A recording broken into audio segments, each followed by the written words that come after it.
The success of any painting project is dependent on the preparation done beforehand. When painting your surface, it's not a case of just picking the color you want and slapping it on the walls. You've got to do the right preparation, or else you're going to have problems later on down the line. Basically, the first thing you need to do is remove the fittings, so you don't have to paint over your fittings. So basically take a screwdriver, just unscrew them. Now if you've got any picture frame hooks on the walls or curtain rails, you want to take those off as well. Just get a screwdriver in there and just pry them off. Now you'll see it does damage the wall, but don't worry, we're going to show you how to sort that out later. And we've got some more light fittings, we're just going to pop these off. Another plug socket at the bottom here. And before we paint, obviously we're going to tape up this front fascia here.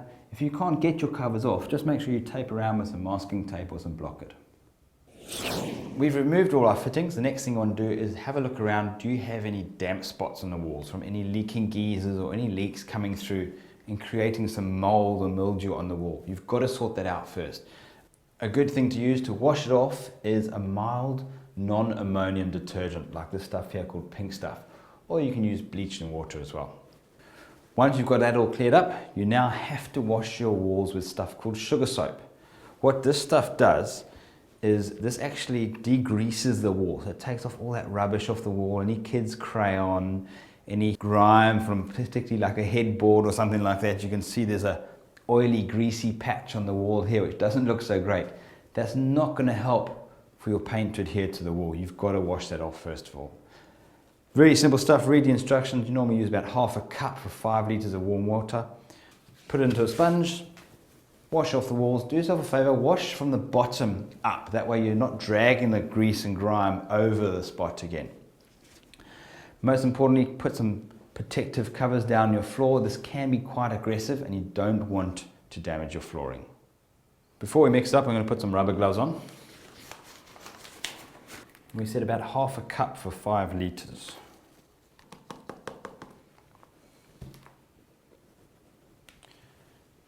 And it goes.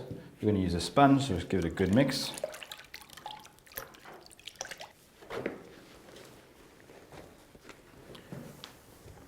Now remember, I said work from the bottom up. These stubborn spots, don't be too vigorous, otherwise you're going to start damaging the paint surface as well. We're basically giving it a quick clean, not to damage the paint too much, and get it as clean as possible.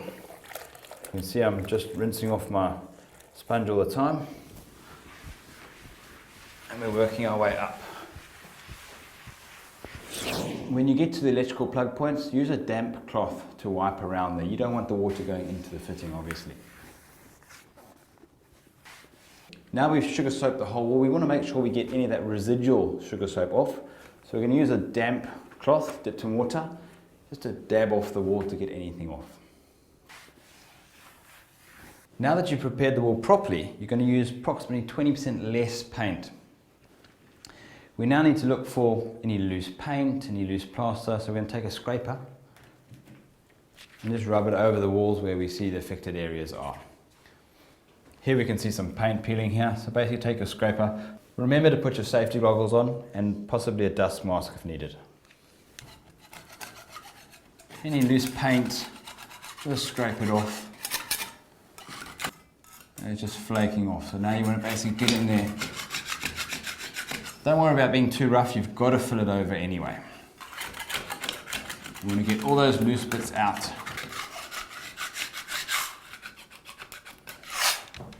When you have cracks like this, it's always good to actually start gouging them out. So you can actually just follow the crack line and you'll see a lot of loose comes off there. Now you'll see I'm opening up the crack. The reason why is we want that filler to actually get in there into the crack nice and deep and get a nice even surface.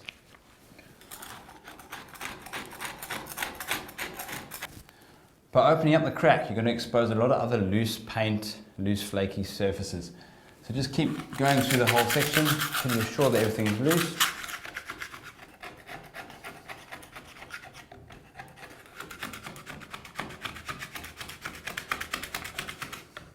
We've opened up our crack. Now we basically want to clean it out with a hoover and a paintbrush just to get any loose particles out.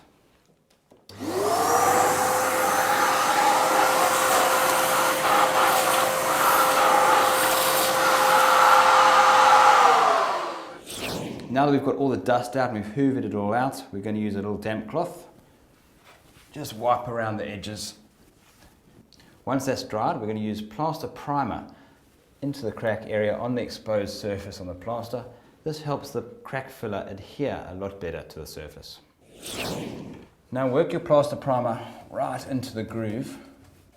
We're basically actually going to seal that crack off.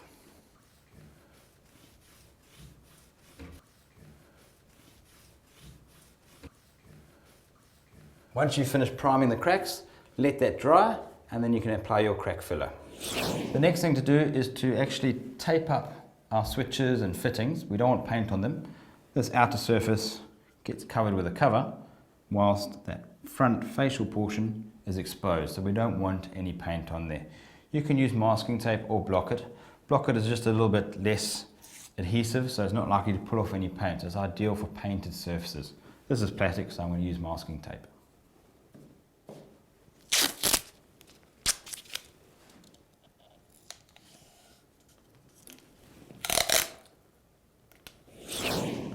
Once that's done, you've taped up all the fittings, you're now going to do your doors, the bigger spaces. I'm going to start off with some block it on the edge here, because it's a painted surface or a varnished surface. It's not going to put it off. Wind that all the way down.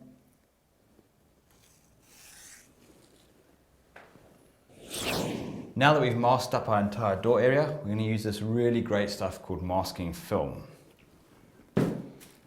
Basically, it's just a roll of thin film plastic. Cut the length off you need. Here's one I made earlier. And as you open it up, you'll see it start sticking itself, so it's really easy to lay down.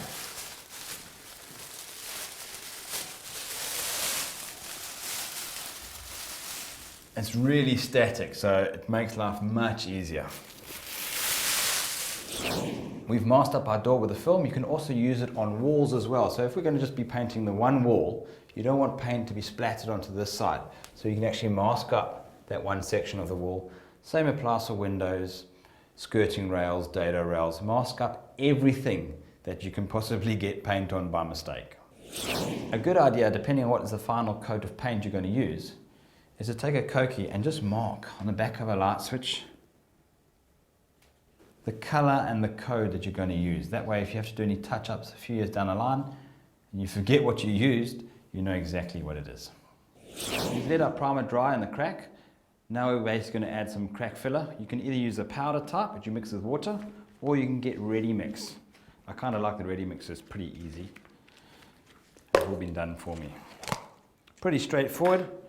It's got a little scraper inside. You just scoop out a little bit of the filler, and then you squash it in an X motion.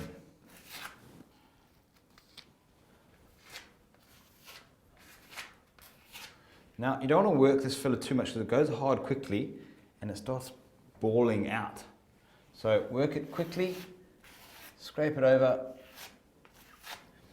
It does go quite hard, so it's quite difficult to sand off once it's dry. So try and avoid putting too much on.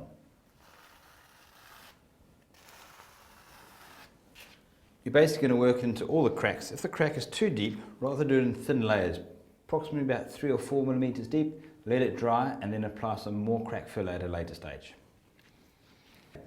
Once you've finished filling in all the cracks, allow the filler to dry for approximately 6 hours. A little bit longer if it's for solvent-based paints. And then sand it down nice and smooth and apply a coat of plaster primer again. There are 3 types of water issues which affect walls. There's rising damp, penetrating damp, and condensation. To solve damp, the first thing is to find out what the source is. So have a look around. Is it an overflowing geyser, an air conditioning drip tray overlapping against the wall, even soil pushed up right against the wall? So find the source and then rectify that problem.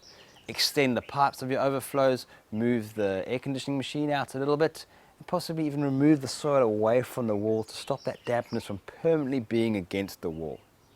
If it's an upstairs shower or a problem that you can't fix easily, you're going to have to waterproof it correctly.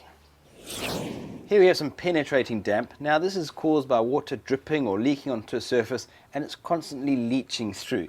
You'll see the paint is actually peeling off. You'll see there's mildew actually building up, and the plaster is actually a bit chalky as well.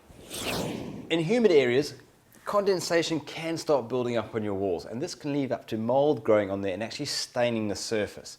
However, with the right ventilation, you can control this.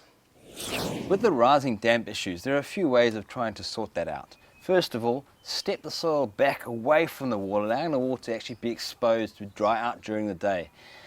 If that's still not sorting it out, you might actually have to seal that part of the wall before you put the soil back. If that's still not working, you're going to have to call in a specialist who will actually dig down and seal it right down by the foundations where the damp is coming up, sucking through the bricks. Once you've resolved your damp problem, the trick is now to prepare the surface accordingly. And then you're going to go for your final coat of paint. But remember that you must get all the moisture out of the walls before you put on that final coat. Otherwise it's going to leach through onto your paint again. You can also buy primers and paints with anti-mold agents if you have a mold problem. The guys at Builders are ready, willing and able to assist you with any painting queries you may have.